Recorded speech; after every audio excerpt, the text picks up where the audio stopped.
Okay, this behind me here is easily the coolest trailer I've ever seen for a cell phone game. That doesn't show any gameplay.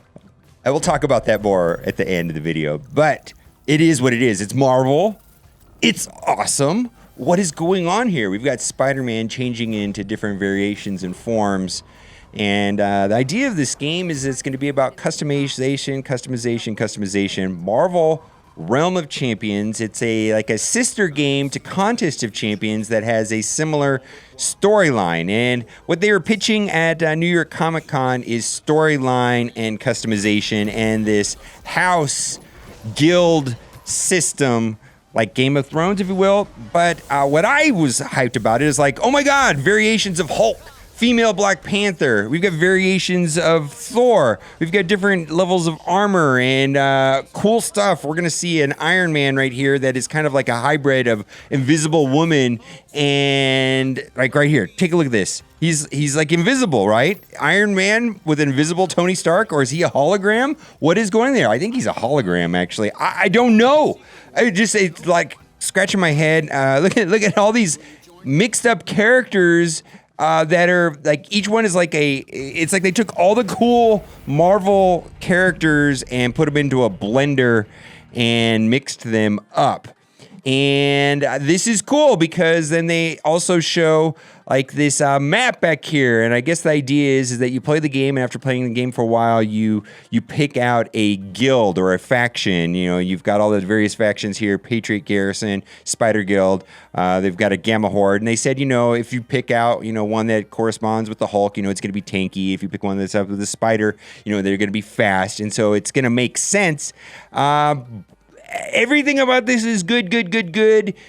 No gameplay. Like, it was just really bizarre to me. And so we're going to talk about that here in a little bit because I got to say, they described the game as a 3 versus 3 action RPG. And the game is supposed to go live in 2020. And so there's a website, and I went and signed up on it, and I clicked the get updates, and I put in my email address, and I'll put a link down in the description for you to put down as well, so that if you want to play this game, you can. Now, I will cover this game, and typically these games go into soft launch in New Zealand or Canada or some market that's smaller than the United States, but it has similar buying patterns that of the United States. They don't always do that, but they usually do that. So I will follow the game as soon as I can if it goes into like a soft launch, and I'll make videos about it. But what is an action RPG that has 3 versus 3 where you build one character and then you play with your 2 friends versus 3 other people or the AI? Well, a MOBA? I really think this is a MOBA. And the reason why I think this is going to be a MOBA is because they did not show gameplay. And, that is kind of telling right there that they didn't show the gameplay. I just blows my mind. I mean, like, I've watched this trailer like 3-4 times, and I'm going like, this is so cool. There's so much work went into it. It's got my interest. There's just so many crazy things going on in it, and I've watched it several times, and I got chills. I mean, I watched it in a live stream yesterday, and I got chills when I watched it. They didn't show the gameplay. I promise you that was the first thing they worked on. And if they've been working on the game for 2 years, they're either trying to build suspense or they're worried that people are going to label it as it's just a MOBA, like the DC one that failed, or they didn't do that well or whatever. I'm sure it's fine. But, it's just like they don't want to be put into a box because Kabam, which makes Marvel Contest of Champions, will take ideas from other games, but they typically make it a lot better and or different. And Marvel Contest of Champions is celebrating its 5 years coming up, which is very interesting to me because my first video on my main channel, Mobile Gamer, was for Contest of Champions. I mean, my first video was about Deadpool and Contest of Champions. So it's a game that I love and I played a lot and made hundreds and hundreds of videos about. And so I'm very familiar with Kabam. I've been to their headquarters in San Francisco way back in the day. I think they're fully relocated up into Vancouver, Canada.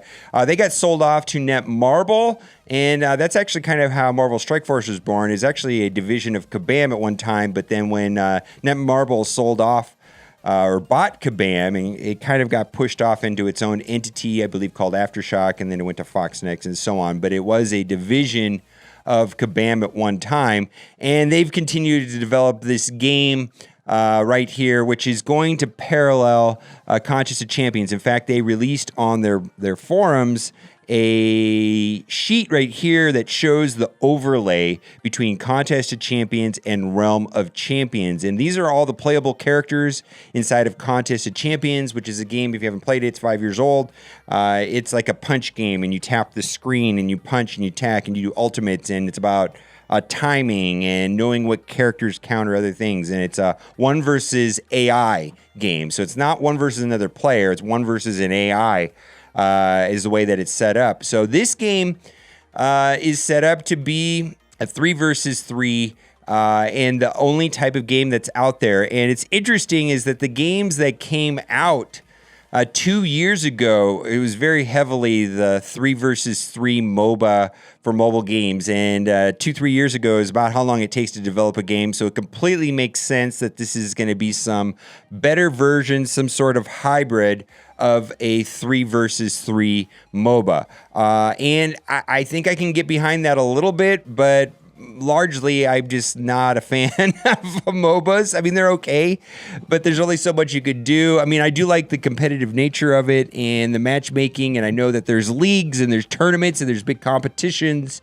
But, you know, my disposition is more towards the hero collector. I like to build up and collect characters and come up with strategies and think about gameplay and things like that, where MOBA is more about eye-hand coordination, anticipating your opponents, and strategizing and coordinating with your teammates to gang up and things like that. And I'm actually not that good at MOBAs, frankly, from what I could see. I know a lot of people are more into it. But if you like League of Legends, you're like a MOBA. And I just have a feeling that this game is going to be a MOBA. Now, soft launch. Let's talk about soft launch for a minute. Typically, these games go into soft launch into a country like Canada, New Zealand, or Australia. And the purpose of the soft launch is not necessarily to work out bugs. It's actually more for marketing purposes, and I'll explain what that means. And not every game does a soft launch, but most of them do. And the reason why they're doing is they're trying to determine